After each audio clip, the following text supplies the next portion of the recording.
Students, क्योंकि आप लोगों को तो ये पता ही होगा कि ये केमिस्ट्री की क्लास है, तो मैं आप लोगों को केमिस्ट्री की क्लास दूंगा यहाँ पे। वैसे तो केमिस्ट्री के बारे में सामान्य जानकारी सबको होती है। सबसे पहले हम लोग ऑर्गेनिक स्टार्ट करेंगे, क्योंकि ऑर्गेनिक से क्वेश्चंस आते भी हैं और ठीक ठाक क्वांटिटी में क्वेश्चंस होते हैं। तो हम लोग शुरू करेंगे ऑर्गेनिक से। तो ऑर्गेनिक का सबसे पहले मैं आपको मतलब बता देता हूँ। केमिस्ट्री को कॉमनली 3 पार्ट में डिवाइड किया गया है, और वो 3 पार्ट कौन कौन से हैं वो आप जान सकते हैं, मैं आपको बता देता हूँ। वो 3 पार्ट ये हैं कि एक पार्ट तो फिजिकल का होता है, और दूसरा पार्ट जो है इनऑर्गेनिक का होता है, और तीसरा पार्ट आपका ऑर्गेनिक का होता है। ठीक है ना। फिजिकल इनऑर्गेनिक हम लोग बाद में देख लेते हैं, पहले हम लोग ऑर्गेनिक देख लेते हैं। तो ऑर्गेनिक में हम लोगों को पढ़ना क्या है, कार्बन के कंपाउंड्स देखने हैं।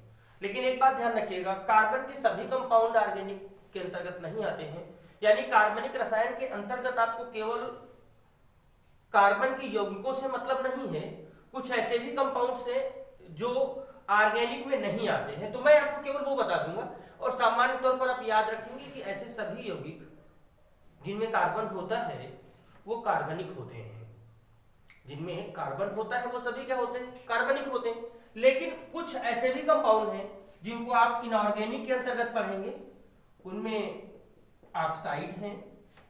ऑक्साइड के साथ साथ अगर आप देखोगे तो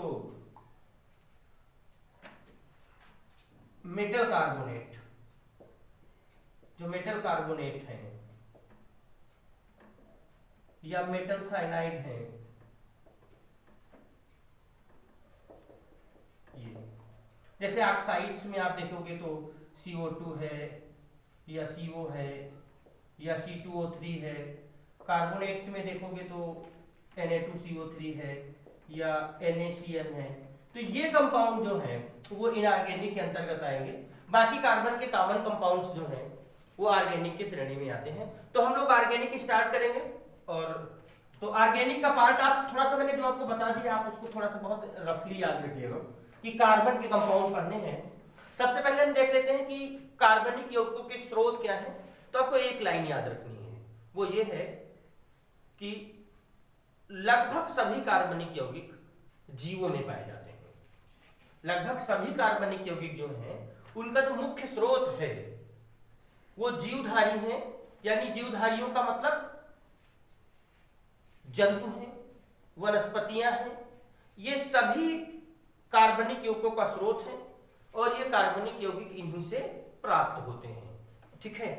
तो स्रोत के बारे में मैंने आपको बता दिया कि इनके जो स्रोत हैं बेटा, बहुत आसानी से ध्यान रखिएगा, इनके स्रोत जीवधारी हैं। इनके जितने भी स्रोत हैं वो क्या हैं, जीवधारी हैं।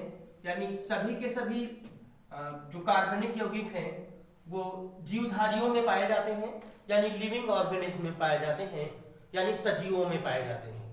ठीक है ना। और जीवधारी के अंतर्गत आप चाहे जंतु आप ले लीजिएगा, और चाहे बेटा आप वनस्पतियां ले लीजिएगा।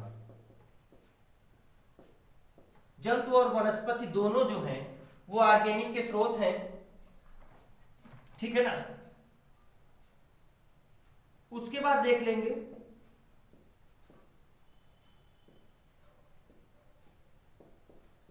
कार्बनिक यौगिकों में उपस्थित तत्व।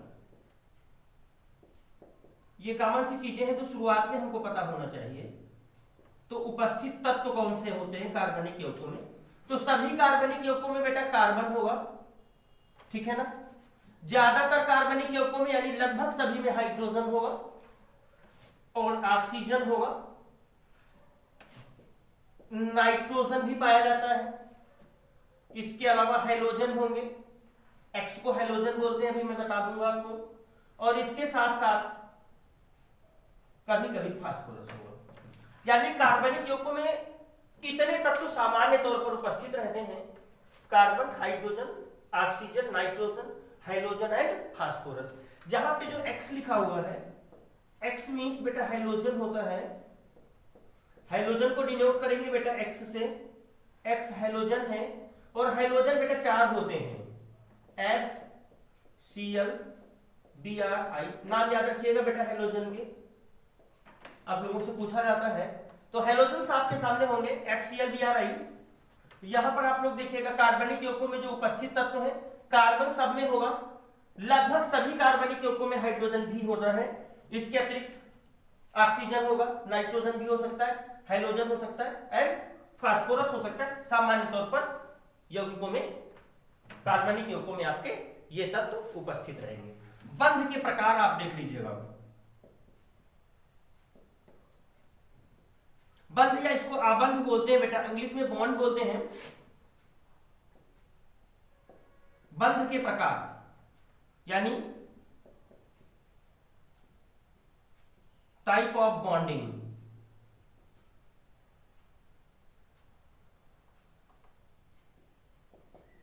टाइप ऑफ बॉन्डिंग अगर आप देखिएगा तो इनमें जो बंध होता है बेटा वो सहसंयोजक बंध होता है। इनकी जो बॉन्डिंग है वो बॉन्डिंग होती है इनमें सहसंयोजक आबंध होता है, यानी कोवैलेंट बॉन्ड पाया जाएगा।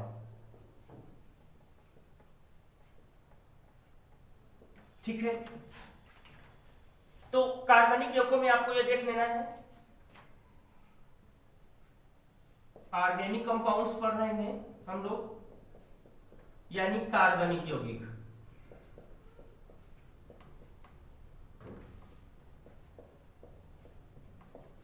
अभी आज बेसिक क्लास ही मैं आपको बता रहा हूं, थोड़ा सा बेसिक जान लेंगे हम लोग।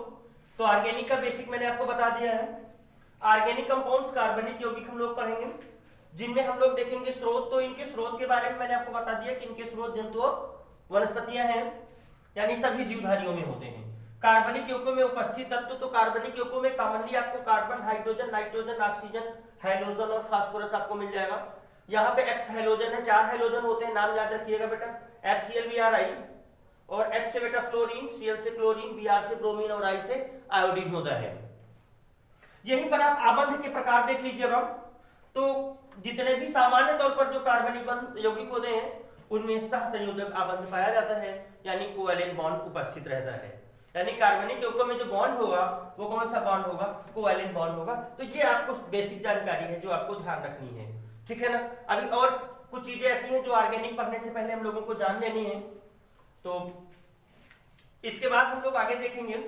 तो क्या क्या देखना है हम लोगों को, उसको आप ध्यान दीजिएगा। मैं इस साइड में आपको बता देता हूँ, इसको मिटा लेता हूँ तो मैं आपको बताता हूँ। अब हम लोग चूंकि कार्बनिक यौगिक पढ़ रहे हैं तो सबसे पहले प्रॉपर्टी ऑफ कार्बन जान लेते हैं। कार्बन का जो गुण है उसके बारे में देख लेते हैं। कार्बन अगर आप देखोगे तो अब कार्बन का बिहेवियर देखना पड़ेगा बेटा। तो कार्बन पहली चीज तो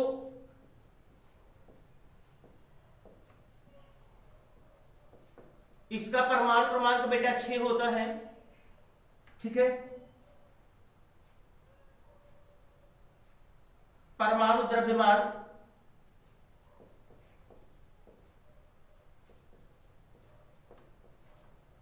जिसको हम लोग परमाणु भार के नाम से भी जान जाएंगे,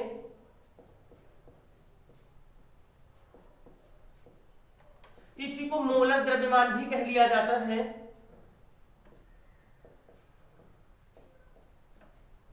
कॉमन यही प्रोसेस है और वो 12 होता है। यानी कार्बन का जो एटॉमिक नंबर है वो 6 है, और जो एटॉमिक मास है यानी परमाणु द्रव्यमान कह सकते हैं, परमाणु भार कह सकते हैं या मोलर द्रव्यमान कह सकते हैं, वो 12 होता है, ठीक है ना। अब इसका इलेक्ट्रॉनिक कॉन्फ़िगरेशन देखेंगे कार्बन का, तो ये 6 परमाणु क्रमांक है, तो इलेक्ट्रॉनिक कॉन्फ़िगरेशन इसका 1s2, 2s2 और 2p2 होता है। आप देख लीजिएगा ये दो इलेक्ट्रॉन है, कुल 8 हुए। अगर आप इसका कॉमन इलेक्ट्रॉनिक विन्यास करेंगे, सिंपल इलेक्ट्रॉनिक विन्यास, तो 2,4 होता है। यानी कार्बन के वाहकम कोष में 4 इलेक्ट्रॉन होंगे। कार्बन को आप देखिएगा, कार्बन की ये प्रॉपर्टी काम लगेगा, पूरे ऑर्गेनिक में ये घूमता रहेगा, आपको ये घुमाता रहेगा। तो आपको देखना ये है कि जो कार्बन है कार्बन का एटॉमिक नंबर 6 यानी परमाणु क्रमांक 6 होता है। इसका electronic configuration 1s2 2s2 2p2 होता है, यानी इसके s ऑर्बिटल में 2s ऑर्बिटल में 2 इलेक्ट्रॉन है और 2p में 2 इलेक्ट्रॉन है, और कॉमन इलेक्ट्रॉनिक कॉन्फ़िगरेशन करेंगे तो ये 2,4 होगा। लेकिन हम लोग ये देखेंगे इसके केस में, यहीं पे हम लोगों को ये देखना है कि अगर इसको हम देखें तो ये बॉक्स रिप्रेजेंटेशन करते हैं तो ये 1s ऑर्बिटल हुआ, इसमें 2 इलेक्ट्रॉन है। आप लोगों को मैं इधर साइड में थोड़ी सी बेसिक इंफॉर्मेशन देते जाएंगे। ये s p d और f ये सब ऑर्बिट होते हैं। इसमें 1 ऑर्बिटल, इसमें 3 ऑर्बिटल, इसमें 5 ऑर्बिटल और ये 7 ऑर्बिटल्स होते हैं। ये ऑर्बिटल्स हैं इसके, ये इनके ऑर्बिटल्स होते हैं। और जो रिप्रेजेंट करेंगे हम लोग, तो s को हम लोग इस तरह से रिप्रेजेंट करेंगे। p का रिप्रेजेंटेशन बेटा इस तरह से होगा। d का रिप्रेजेंटेशन जब हम लोग करेंगे बेटा तो इसमें 5 खाने इस तरह से बना देंगे। और जब हम लोग f का रिप्रेजेंटेशन करेंगे तो f में 7 कॉलम्स बने होंगे।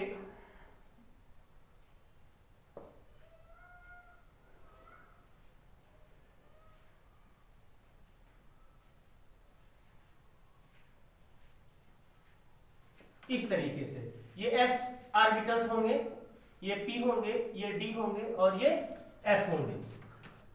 तो यहीं पे हम लोग इसको देखेंगे। तो जैसे ही हम लोग इसको देखेंगे तो ये 1s ऑर्बिटल आपका हुआ, 2 इलेक्ट्रॉन से, तो s2 का मतलब ये 2 इलेक्ट्रॉन है जो हमने यहाँ पे फिलअप किए हैं। ये 2s2 है, तो यहाँ पे आप देखिएगा इसमें भी 2 इलेक्ट्रॉन हैं। और ये 2p आप जब जाएंगे तो इसमें 3 कॉलम्स बनेंगे 2p के लिए। 2 इलेक्ट्रॉन है, तो यहां से जो 2 इलेक्ट्रॉन आपको दिख रहे हैं, आपको ध्यान रखना है, यहां पे जो 2 इलेक्ट्रॉन आपको दिख रहे हैं, मैं थोड़ा सा बड़ा लिख देता हूं इसको दोबारा से, हो सकता है कि आपको न दिख पा रहा हूं, तो मैं आपको फिर से बता देता हूं। कार्बन का इलेक्ट्रॉनिक कॉन्फ़िगरेशन बेटा कितना था? 6 था। तो एटॉमिक नंबर 6, तो electronic configuration 1s2 2s2 and 2p2 होता है। जनरल इलेक्ट्रॉनिक कॉन्फ़िगरेशन करेंगे तो 2,4 यानी इसके वास्तव कोष में यानी आउटर मोस्ट ऑर्बिटल में इलेक्ट्रॉनों की संख्या कितनी है? 4 है। हम इसको बॉक्स के हिसाब से रिप्रेजेंट कर रहे थे, तो अगर हम लोग इसको बॉक्स के हिसाब से बना के देखेंगे तो s में 1 कॉलम बनता है, तो ये हमारा हो जाएगा 1s और ये 2 इलेक्ट्रॉन इसके हो जाएंगे। उसके आगे आपके पास 2s दिख रहा होगा, तो आप इसका 2s बनाइएगा। तो ये 2s में 2 इलेक्ट्रॉन है। ये हमेशा एक इलेक्ट्रॉन क्लॉकवाइज मोशन में होता है और दूसरा इलेक्ट्रॉन एंटी क्लॉकवाइज मोशन में होता है।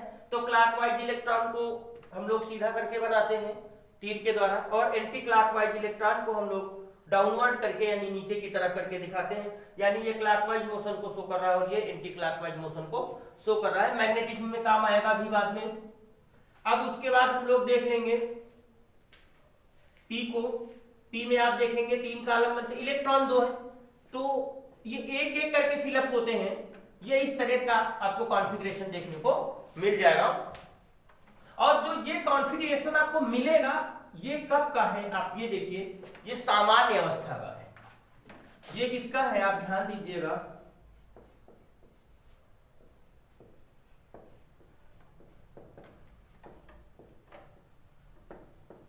ये सामान्य अवस्था में है। आप ध्यान दीजिएगा, सामान्य अवस्था में अगर हम इसका इलेक्ट्रॉनिक कॉन्फ़िगरेशन चेक कर रहे हैं तो आप देख पा रहे हैं कि ये दोनों ऑर्बिटल पूरे भरे हुए हैं, ये पूरा भरा नहीं है, इसमें दो में एक एक इलेक्ट्रॉन है। इस अवस्था के आधार पर कार्बन की वैलेंसी तो 2 ही होनी चाहिए। इस अवस्था के आधार पर कार्बन की वैलेंसी कितनी होनी चाहिए? 2 होनी चाहिए, लेकिन 2 होती नहीं है। कार्बन की वैलेंसी 4 होती है। तो इसको भी देखेंगे क्यों होती है। तो कार्बन की वैलेंसी 4 इसलिए होती है कि यहाँ का जो ये इलेक्ट्रॉन, इससे तो हमारा कोई लेना देना नहीं है। पीछे का ऑर्बिटल सामान्य तौर पर संयोग में भाग नहीं लेता है, केवल जो ऑर्बिटल भाग लेता है वो हमेशा आगे का ऑर्बिटल भाग लेते हैं। वाहितम कोष वाले यानी 2 नंबर वाले भाग लेंगे। तो जब आप इसके एक्साइटेड स्टेट में जाएगा। ये सामान्य अवस्था का मतलब है ग्राउंड स्टेट। ये ग्राउंड स्टेट होती है। ग्राउंड स्टेट में इलेक्ट्रॉनिक कॉन्फ़िगरेशन ये है, लेकिन एक्साइटेड स्टेट में यहां का एक इलेक्ट्रॉन यहां फिलअप हो जाएगा और ये इस तरह से बन जाएगा। 2s से कोई लेना देना नहीं, फिर भी मैं बना देता हूं आपके सामने 2s। ये 2s हो गया, लेकिन इससे कोई लेना देना नहीं है हमारा 1s से। हमारा केवल इन दोनों से लेना देना है। ये इलेक्ट्रॉन यहां भर जाएगा और कॉन्फ़िगरेशन इस तरह से हो जाएगा। आप देखिए, ये एक इसमें बचेगा और यहां पे इलेक्ट्रॉन हो जाएंगे अब कुल 3। ये 2। अब अगर इसमें अयुग्मित इलेक्ट्रॉन देखोगे तो कुल अयुग्मित इलेक्ट्रॉन कितने हो गए हैं आप देखिएगा, 4 हो गए हैं। ये हमेशा ये एक्साइटेड स्टेट में ही चला जाता है।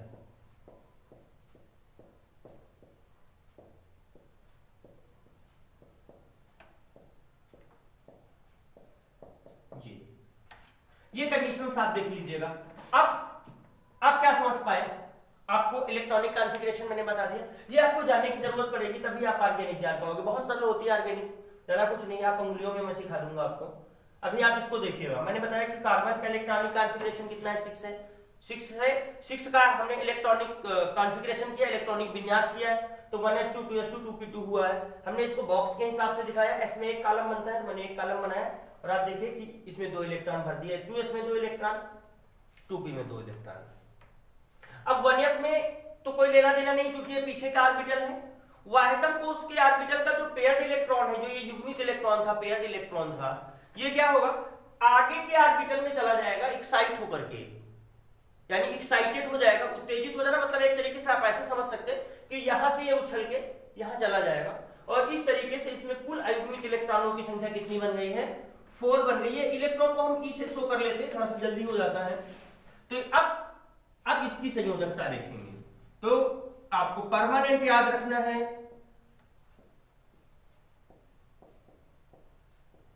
कि कार्बन की सहसंयोजकता कितनी होती है और कार्बन की सहसंयोजकता 4 होती है। कार्बन की सहसंयोजकता कितनी हो गई है, 4 हो गई है। यानी कार्बन की जो कोवैलेंसी है वो 4 होती है। इसका मतलब है कार्बन क्या करेगा, टोटल 4 बॉन्ड बनाएगा।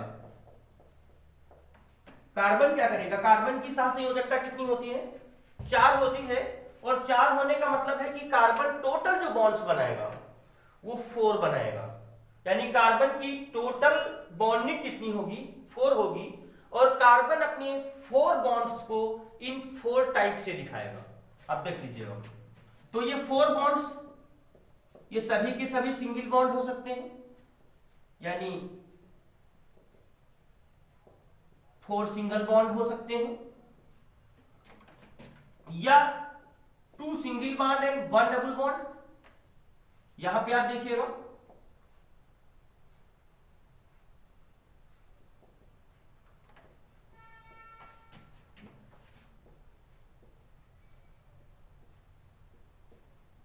One double bond. और तीसरी कंडीशन है, एक सिंगल बॉन्ड एक ट्रिपल बॉन्ड बना दे।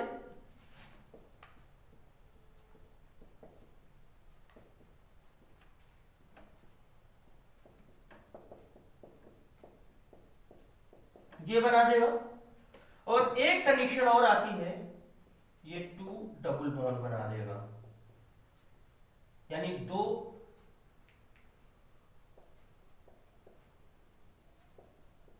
डबल बॉन्ड्स बना देगा। अब देखिए कार्बन की सहसंयोजकता मैंने कितनी बनाती है, मैंने बता दिया। कार्बन की सहसंयोजकता बेटा 4 होती है। इसका मतलब है कार्बन को 4 बॉन्ड ही बनाने हैं, फिक्स है कि इसको 4 बॉन्ड बनाने हैं। अब 4 कैसे बनाएगा वो आप देख लीजिएगा। वो 4 अलग अलग परमाणुओं के साथ सिंगल सिंगल बॉन्ड बना सकता है, या 2 सिंगल बॉन्ड बना सकता है और किसी के साथ डबल बॉन्ड बना सकता है, या एक सिंगल बॉन्ड बना ले और किसी के साथ एक ट्रिपल बॉन्ड बना ले, और या फिर 2 डबल बॉन्ड बना ले। अब यहीं पर हम लोगों को ये सीख लेना है कि हाइब्रिडाइजेशन का प्रोसेस क्या होगा। तो कार्बन में 3 टाइप के हाइब्रिडाइजेशन होते हैं, ये भी मैं आपको बता दूंगा, अभी काम लगेगा उसका। एक चीज और मैं बता देता हूं, लीबेल तथा वान हाफ एक वैज्ञानिक आए थे, और लीबेल तथा वान हाफ ने बताया था कि जो कार्बन की चारों एकल संयोजकताएं हैं, लीबेल और वान हाफ एक वैज्ञानिक थे, उन्होंने बताया था कि कार्बन की चारों संयोजकताएं एक समचतुष्फलक के चारों कोनों की ओर दिष्ट रहती हैं। ये बात उन्होंने बताई थी, आप देख लीजिएगा, मैं इसको मिटा देता हूं तो मैं आपको दिखाता हूं। उन्होंने बताया था कि जो कार्बन की चारों एकल संयोजकताएं हैं वो एक समचतुष्फलक के चारों कोनों की ओर दिष्ट रहती हैं, और उनके बीच का जो कोण होता है वो 109 डिग्री 28 मिनट का होता है। जी, उन्होंने क्या बताया था, कार्बन की समचतुष्फलक की संरचना है जो कि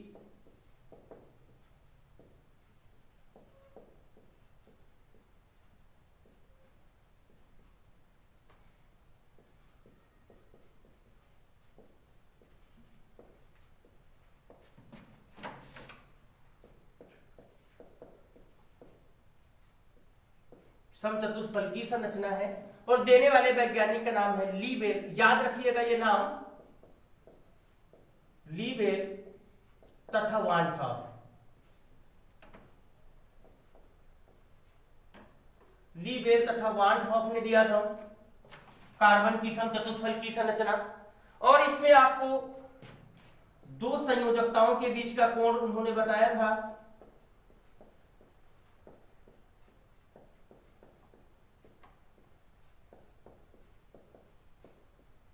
के बीच का कोण 109 डिग्री 28 मिनट का होता है। ये 109 डिग्री 28 मिनट लिखा हुआ है, ये लगभग बराबर होता है 109.5 डिग्री के। याद रखिएगा, कभी आपसे ऐसा भी कोई कह सकता है, तो 109 डिग्री 28 मिनट जो है वो 109.5 डिग्री का होता है, तो ये बॉन्ड एंगल आपका बन जाएगा।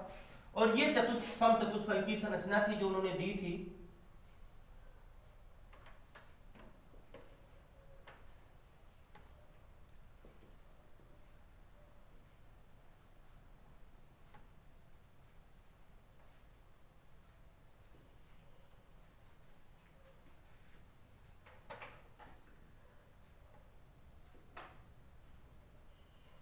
तो ये आप देखोगे तो ये वाला जो आपको दिख रहा है, ये लग रहा होगा कि कोण छोटा है, लेकिन ऐसा नहीं है, ये पीछे साइड में होता है, इस वजह से ऐसा दिख रहा है, बैक साइड की शैडो है।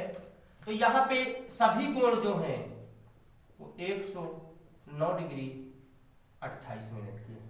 तो ये कार्बन की समचतुष्फलक की संरचना है जो कि लीबेल तथा वान हाफ ने दी थी, और उन्होंने बताया था कि कार्बन की चारों संयोजकताएं एक समचतुष्फलक के चारों कोनों की ओर दिष्ट रहती हैं, जिनके बीच का जो बॉन्ड एंगल है वो 109 डिग्री 28 मिनट का होता है। तो ये देखिए, कार्बन बीच में है, ये इसकी चारों संयोजकताएं हैं, एकल संयोजकताएं हैं, और इनके बीच का जो बॉन्ड एंगल है वो 109 डिग्री 28 मिनट का है, यानी चारों संयोजकताओं के बीच का कोण 109 डिग्री 28 मिनट होता है।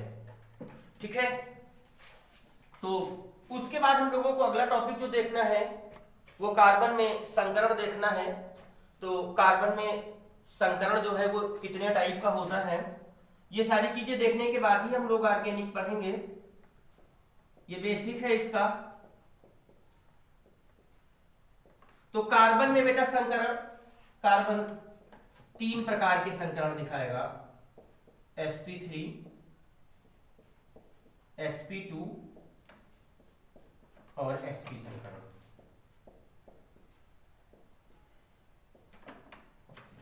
कार्बन जो है वो 3 तरीके के संकरण दिखा देगा, sp3, sp2 और sp संकरण। तो संकरण हम लोग कल सीखेंगे, संकरण निकालना, और इसके साथ साथ सिग्मा और बाई बॉन्डों की काउंटिंग कर लेना सीख लेंगे, और उसके बाद फिर हम लोग ऑर्गेनिक के नाम बनाना सीखेंगे, यूपीएससी नामनक्लेचर। तो आज के लिए इतनी ही क्लास है, आप ये बेसिक जरूर देख लीजिएगा, एक बार ठीक से इसको रिमाइंड कर लीजिएगा। तब तक के लिए फिर कल मिलते हैं, ठीक है ना, ओके बाय बाय।